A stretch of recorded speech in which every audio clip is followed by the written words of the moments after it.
What's up everyone, and thank you for stopping by. Today's project is this Bolens string trimmer, and the problem is that I picked this off the curb for free and I don't know anything about it. Fortunately, it's all in one piece minus one guard, but it could easily be broken or have a serious problem that put it on the curb. Let's take a good look at it, find out what's wrong with it, and hopefully we can fix it.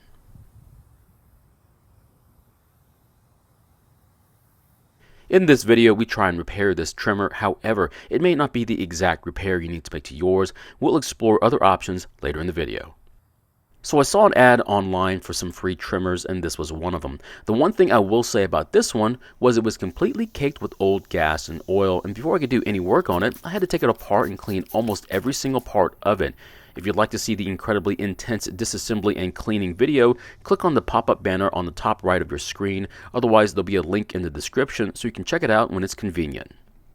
Now, in comments left by viewers, I've been asked to first try and start the equipment, then take them apart to do an inspection. That way we immediately know if there's a starting issue, and that's what I'm going to do today. However, this is when I noticed our first serious issue. As I was looking in the tank to make sure that the fuel filter was still connected to the fuel line, I followed the lines out of the tank only to realize that the lines were swapped on the carburetor.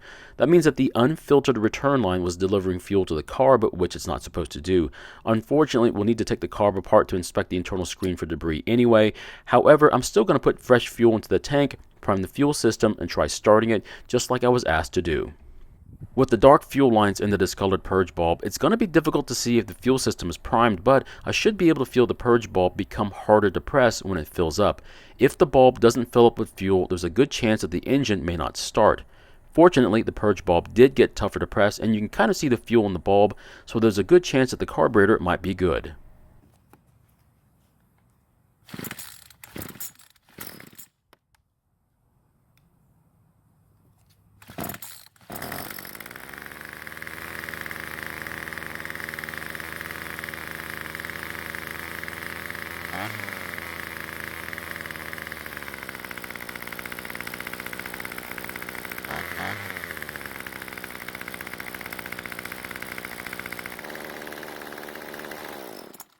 So it looks like the viewers were right once again. It appears that this carburetor is working well enough to send fuel to the engine, and it sounds very healthy as well. But since the fuel lines look terrible and the lines were swapped at the carb, we need to take it apart and inspect the internal screen for debris. If the lines had not been swapped, I would probably leave everything alone and continue to use it, but I'd still be curious to know where the fuel leak is coming from. That was one of the main reasons why I cleaned this trimmer in the first place, was to spot the leak.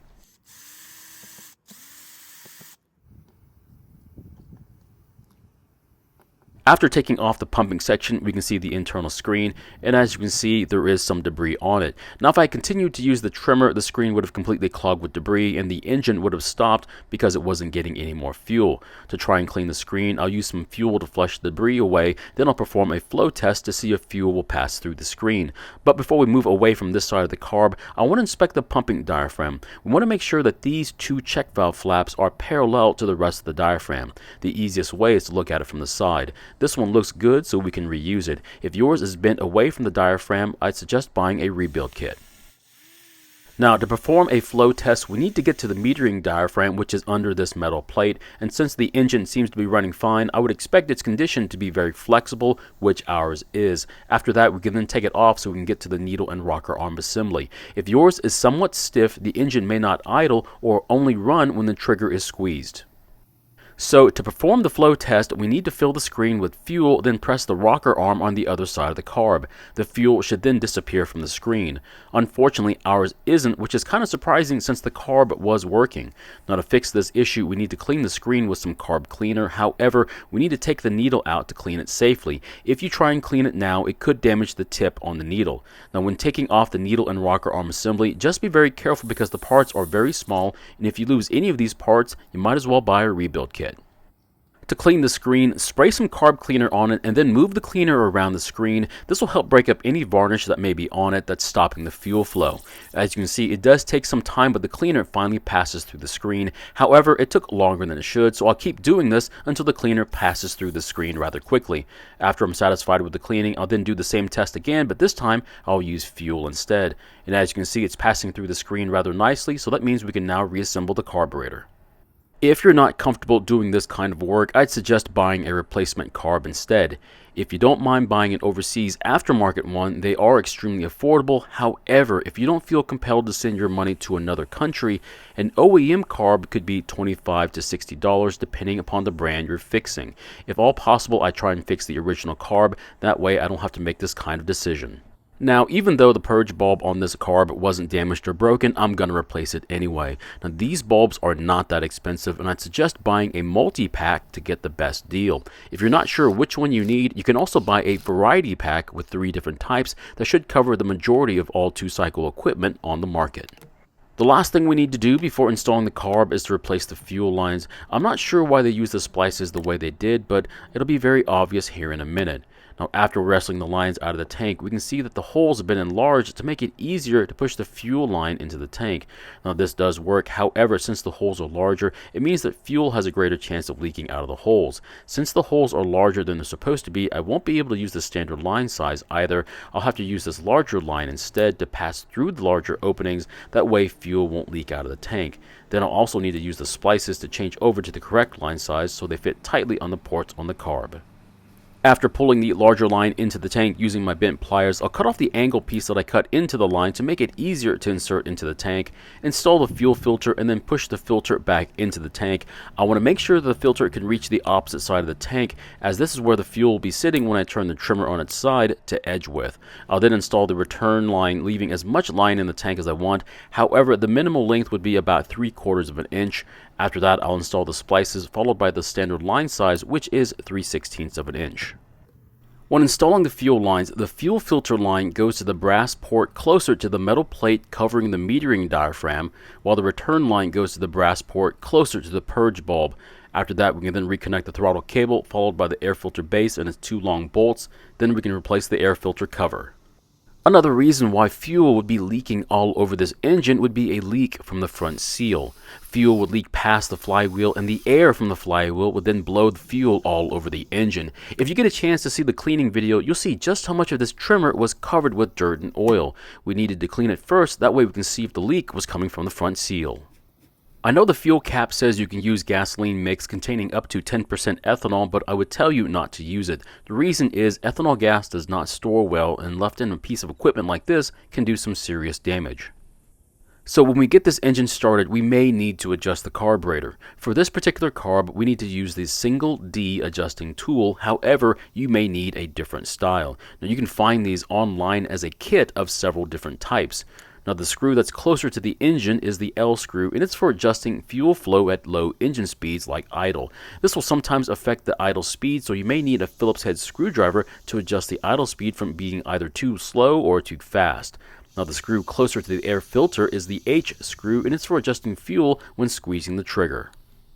Now, when pressing the purge bulb, fuel should come up from the tank through the filter line and into the carb, then fill the bulb, and then return back to the tank by the return line. If you look at the instructions, it says to press the bulb 10 times or until fuel is visible. Now, the purge bulb is pulling fuel from the tank and into the carb to make starting the engine easier. Pressing it does not put fuel into the engine. So it took about 6 presses of the bulb to start filling up with fuel, and if we continue to press it, the fuel will then leave the bulb and go back to the tank. That means the carb is full of fuel and we're ready to try and start it.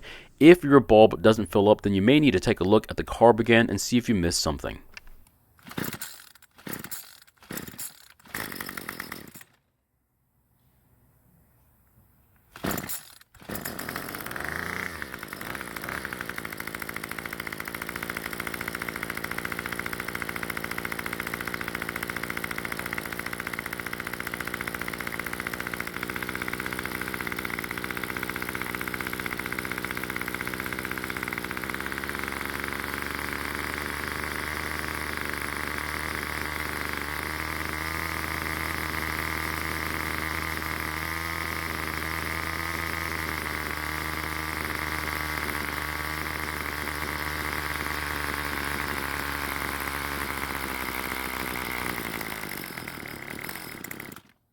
So what just happened was when I moved the choke lever to the run position, the idle speed increased. That usually means that there's not enough fuel. If it was working normally, then it would be almost no change in the idle. Now since I never touched the throttle and I was only idling, I'm going to turn the L screw counterclockwise to increase the fuel, and I'm going to start with a quarter turn and then add more turns if that's not enough.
After getting the engine to idle, I let it warm up. Once it was at normal operating temps, I then squeezed the trigger and turned the H screw to find when the engine was running at its max speed. After that, I then turned the H screw counterclockwise just a little bit so there's a little bit more fuel than it needs. This extra fuel will keep the engine from overheating and the engine won't burn up.